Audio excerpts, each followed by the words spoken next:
Bonjour, j'espère que vous allez bien. Il fait actuellement moins 1 degré dehors, ça donne absolument pas envie de faire de la moto. Pourtant, c'est exactement ce qu'on va faire.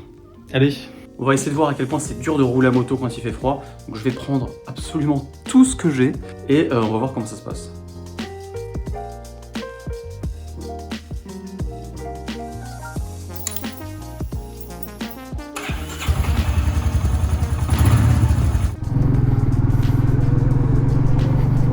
Oh là là. Moi qui voulais commencer mon vlog ici, c'est parfait, super. Oh là là.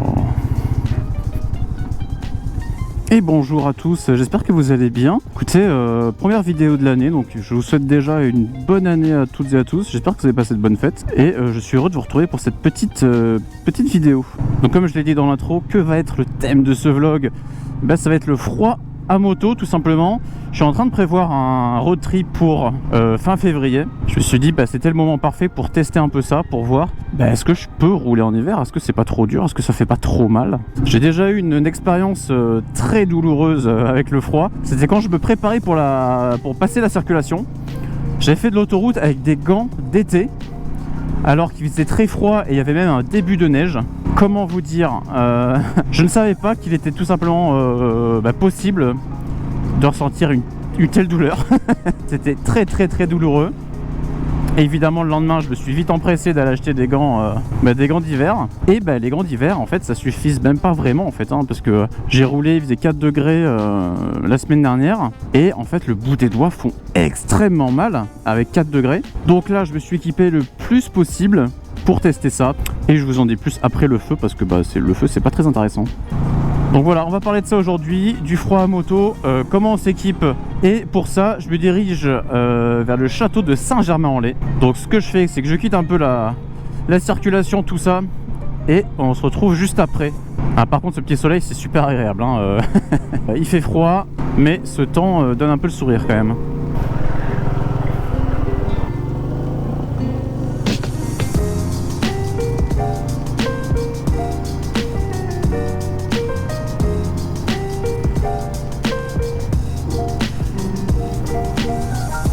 Cette vue avec les tours de la Défense là quand même c'est quand même très joli Quand le temps il est dégagé comme ça c'est super beau J'aime beaucoup.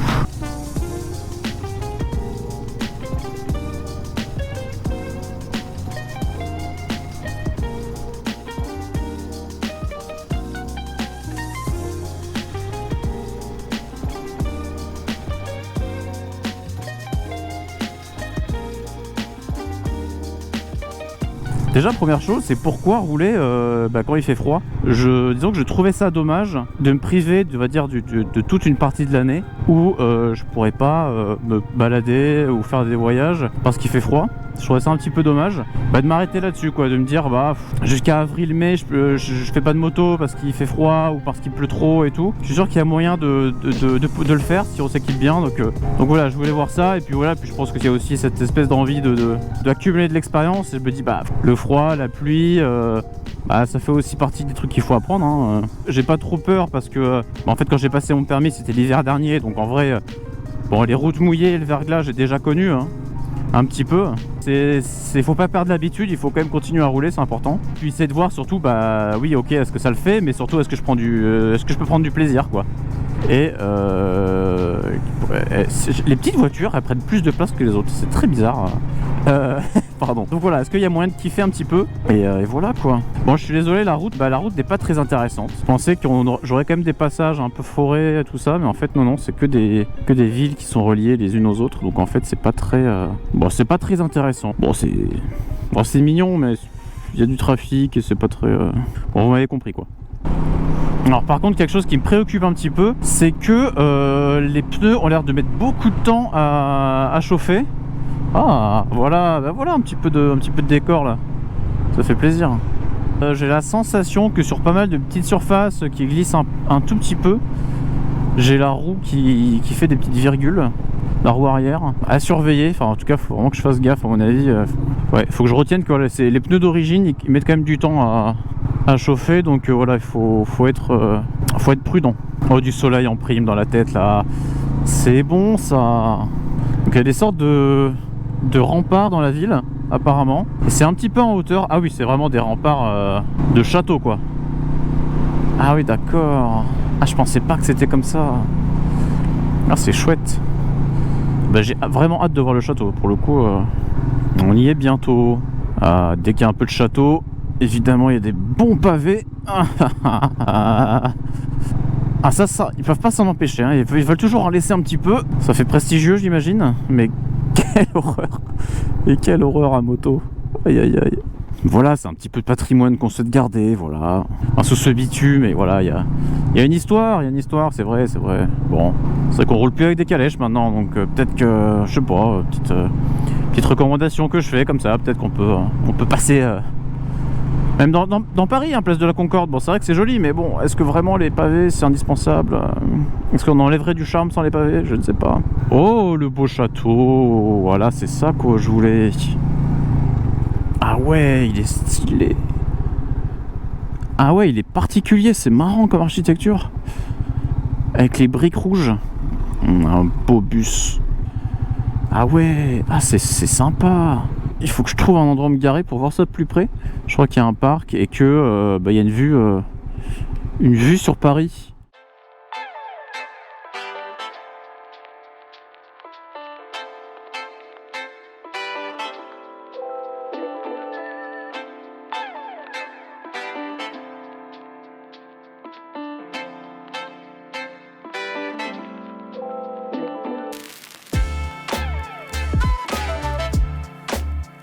Il fait toujours froid, mais je suis arrivé donc devant le château de Saint-Germain-en-Laye. Il est vraiment très beau. Franchement, c'est du beau travail. Hein. Je trouve ça très joli, les sortes de portes comme ça en briques qu'ils ont mis tout le long. De souvenir, je connais pas un château qui ressemble à ça. Enfin, en tout cas, aussi loin que je me souvienne, je n'ai pas souvenir d'avoir vu un château avec cette architecture assez particulière. C'est vraiment original, j'aime beaucoup. Le verdict, pour être arrivé jusqu'ici, je n'ai absolument pas eu froid en fait. Pour vous faire un petit résumé de tout ce que j'ai sur moi pour que ce soit un peu clair. Des chaussures de moto qui couvrent du froid, des chaussettes normales, un caleçon long que j'ai acheté chez Decathlon, j'ai mon jean de moto qui protège un petit peu. Par-dessus, j'ai mon pantalon de pluie donc qui couvre du vent. J'ai un manche longue E-Tech Uniqlo, le truc qui tient un petit peu chaud. Par-dessus ça, j'ai un polaire. Par-dessus, j'ai ma veste de moto avec ma doublure hiver. Et encore par-dessus, j'avais ma veste de pluie, quoi, qui pareil, qui couvre du vent. Tour de cou, casque. Et sur les gants, ah oui, les gants. J'ai acheté des sous-gants en soie pour voir si ça aidait. Et en fait, oui, ça aide de fou, ça a tout changé. Je n'ai absolument pas eu mal aux doigts, pas eu froid aux mains, je n'ai pas eu froid aux jambes. Si je peux rouler sans avoir froid en plein hiver, ça annonce du très très bon ça. Je me dirige vers le point de vue, le truc que j'avais vu sur internet. Voilà, on disait qu'il y avait un bon point de vue sur la ville de Paris, donc on va voir ça. Il y a des tours anciennes aussi qu'on va dépasser. La Seine, juste ici qui passe. Là, c'est la ville Vésiné, si je dis pas de bêtises. Et tout là-bas, on distingue très bien la Défense. Quand le temps est bien dégagé, ça doit être superbe. Je réalise que dans le vlog précédent, je me moquais un petit peu de la team hiver en disant ouais, l'hiver, il fait froid, c'est nul, il fait pas beau. Bon, je prends du plaisir, je vais pas mentir, je prends du plaisir. Voilà, il fait pas très, il fait sec, il fait froid, mais j'ai pas froid. Il fait beau. Voilà, bon, vous aviez raison, il peut y avoir des moments agréables, c'est possible. Je suis humain après tout, voilà, j'ai mes petites incohérences, voilà, on est tous comme ça. Donc un point pour vous, mais prenez pas trop la confiance quand même. Hein. Je vais pas faire tout le parc parce qu'il s'étend jusqu'à l'infini, littéralement. Juste là-bas, là, hop, l'infini c'est là, si jamais vous vous demandez, c'est dans cette direction, voilà. Donc on va pas faire tout le parc. Hein. Bon, à la place, on va plutôt faire une activité plus lucrative, manger.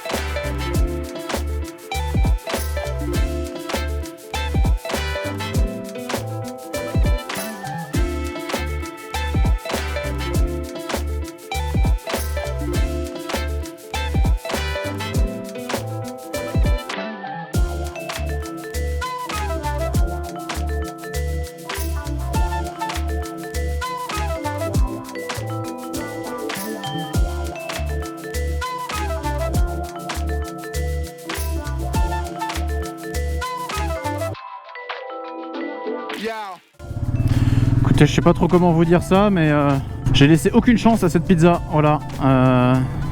Ça a été très bref. Mais voilà quoi, la pauvre, elle avait aucune chance. Hein. Je l'ai englouti. Un régal. Bah, très sympa, très mignon Saint-Germain-en-Laye. Très beau parc, très beau château. Et nous allons nous diriger. Nous allons aller à la maison Savoy, enfin la Villa Savoy. Qu'est-ce que la maison Savoy pour les gens qui ne la connaissent pas? Et écoutez, je vais vous en parler un petit peu plus en détail tout à l'heure. Alors la température est un petit peu remontée. C'est légèrement plus chaud. Donc je me suis permis d'enlever les coupe-vent, pantalon et veste coupe-vent, pour voir un petit peu ce que ça pouvait donner. Et pour l'instant ça a l'air d'aller. Mais en tout cas je suis très content parce que je n'ai pas eu froid alors qu'il faisait -1. Alors certes j'avais mis tout ce que j'avais hein, mais le résultat est là, je n'ai pas eu froid. On peut voyager en moto sans avoir froid en hiver. C'était pas une légende, c'est possible.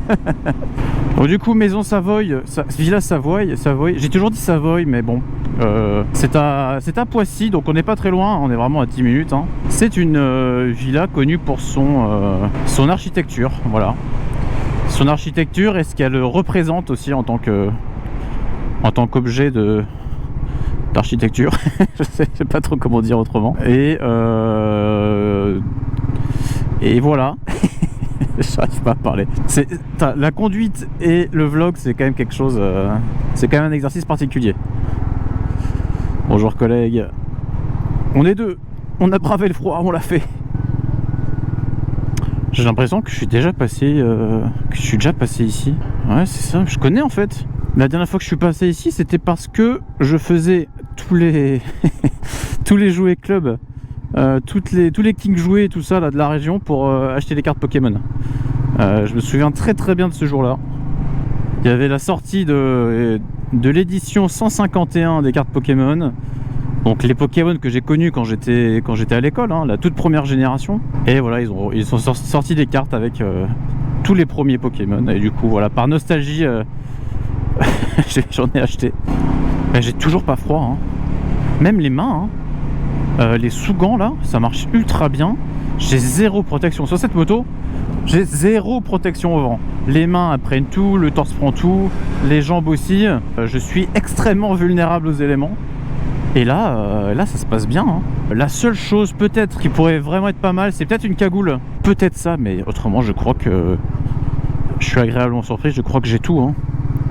Je crois que j'ai tout. De toute façon, moi je ferai pas de l'autoroute à 130 pendant 2 heures avec cette moto, donc j'ai pas besoin forcément d'avoir des gants chauffants ou même des pare-mains. Je pense pas en tout cas. Donc plutôt une bonne nouvelle. Le seul truc par contre, c'est qu'on est tellement emmitouflé pendant l'hiver qu'on est un peu moins libre de ses mouvements. Donc faut vraiment rester un peu souple quoi. Donc ouais, faut être les bras pas tendus, se tenir droit, pas être crispé surtout. Et voilà, être agile. Pas mal la vue là. Ah, l'église avec la colline là-bas derrière, c'est super. Je voulais en profiter pour vous remercier encore une fois pour vos retours pour la dernière vidéo, le petit vlog dans l'Oise. Vous avez été très nombreux à vous abonner à la suite de visionnage de cette vidéo et très nombreux à commenter aussi, donc merci beaucoup à vous. Je prends beaucoup de plaisir à vous lire et à vous répondre. Donc voilà, très heureux que ça vous ait plu une fois de plus. Et merci encore, merci à vous.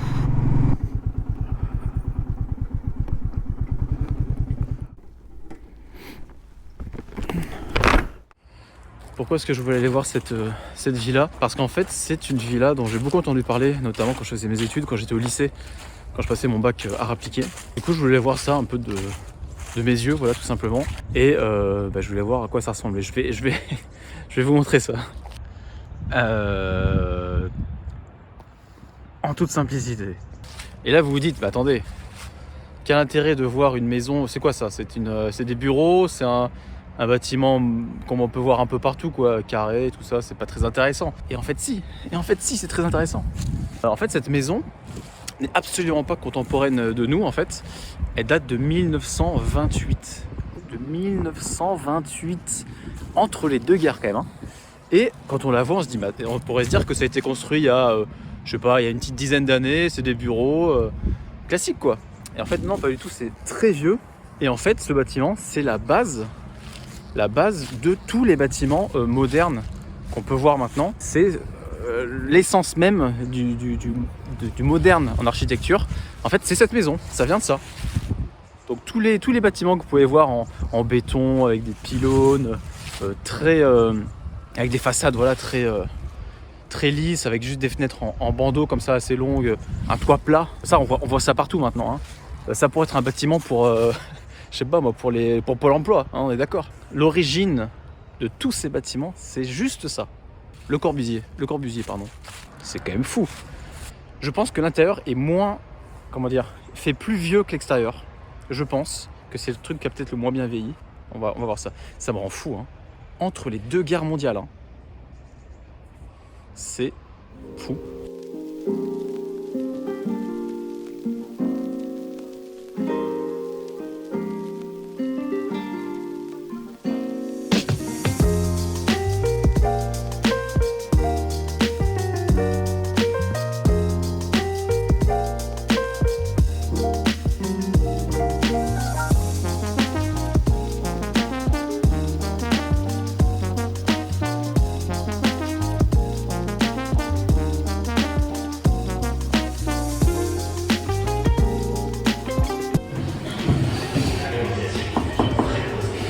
Porteur. Ça a un peu vieilli ça. Ça aussi. Ça c'est une chambre d'amis. Donc là j'imagine qu'il y avait l'espace pour mettre un lit. Et ce qui est intéressant c'est que la salle elle est coupée par des placards coulissants. Donc ce qu'on peut avoir maintenant dans toutes les maisons modernes. En fait derrière ce placard, une petite pièce d'eau. Un petit bureau en ciment intégré au mur comme ça. Ça, on voit ça partout maintenant. Dans tous les appartements un peu design, c'est la base. Hein. J'espère qu'on a accès à la terrasse. Oh oui. Ça, c'est très cool. Ah ouais. C'est assez fou que ce soit aussi autant d'actualité comme type de bâtiment. Le toit là, en gravier, le toit plat comme ça, tout plat, ça n'existait pas. Hein. Des bâtiments avec des toits plats comme ça, c'est vraiment quelque chose de très nouveau à l'époque. Qui est à la fois de l'esthétique et du pratique. C'est-à-dire que cette rampe là qui monte ici et qui donne sur cette petite ouverture, ça c'est vraiment pensé comme un tableau. En fait, un tableau sur la vallée. Quand on monte directement la rampe, on a accès à cette vue. Et cette façon de faire les murs, en fait, ça, c'est des murs par vent, en fait. Hein. C'est pour bloquer pour être à l'abri du vent. Donc, notamment en hiver, j'apprécie les fenêtres que vous voyez à l'intérieur en bandeau et le prolongement de l'ouverture des fenêtres ici, là, comme ça. Ça permet d'avoir un vis-à-vis sur l'extérieur tout le temps. Ce n'est pas du tout une table de ping-pong, hein. Pas du tout, on pourrait croire, mais non. Le ping-pong n'existait pas à cette époque. C'est faux, bien sûr, je ne sais pas, je n'en sais rien en fait. Je parle juste. La maison elle a été occupée pendant les Allemands pendant la Seconde Guerre mondiale. Ils l'ont laissée dans un état déplorable. Elle n'a pas été détruite, heureusement. Du coup, elle a été rénovée depuis. Mais la plupart des choses sont quand même... toute la structure est d'origine. C'est en bois, hein, tout ça. C'est pas du tout du plastique ou du PVC. Ça, c'est les petits détails qui montrent que la maison elle est pas toute récente, quoi.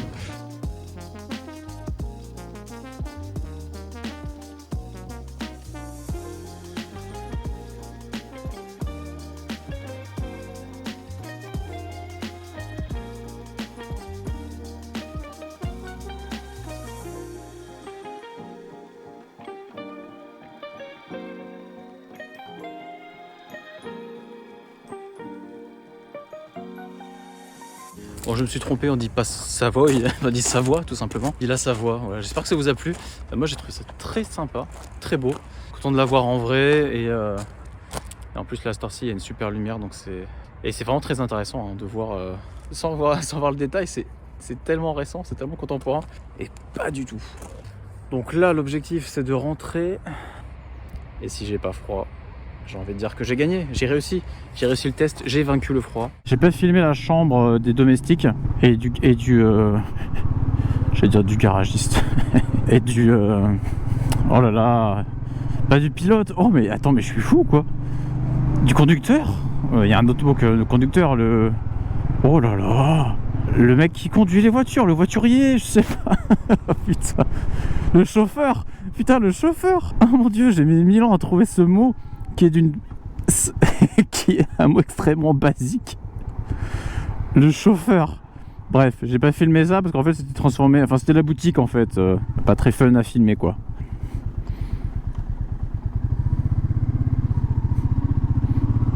Peut-être arrêter de traverser au rouge monsieur, mais bon, c'est que mon avis. Ah, j'aime bien la sonorité de ce monocylindre là. Vraiment je l'apprécie. J'aime beaucoup ce bruit. Un peu grave là et tout, mais il pète pas les oreilles non plus. T'as un beau bruit, voilà, je peux pas te dire autrement, voilà. Je n'ai pas froid, c'est un bonheur. Aujourd'hui, j'ai affronté le froid et j'ai gagné. Et ça c'est beau. Bon, en tout cas, j'espère que vous avez apprécié passer ce petit moment avec moi. Pour moi, ça a été une très très bonne journée. Encore une fois, merci beaucoup pour vos retours et merci d'avoir regardé cette vidéo aussi. N'hésitez pas à la partager, n'hésitez pas à commenter aussi comme vous l'avez fait et à laisser un like. Ça m'aide beaucoup pour faire grossir la chaîne, donc c'est super. La chaîne est vraiment sur un bon momentum, c'est vraiment trop bien. Bref, je parle trop, cette outro est bien trop longue comme d'habitude. Merci encore. Je vous souhaite une bonne journée, une bonne soirée. Ciao ciao.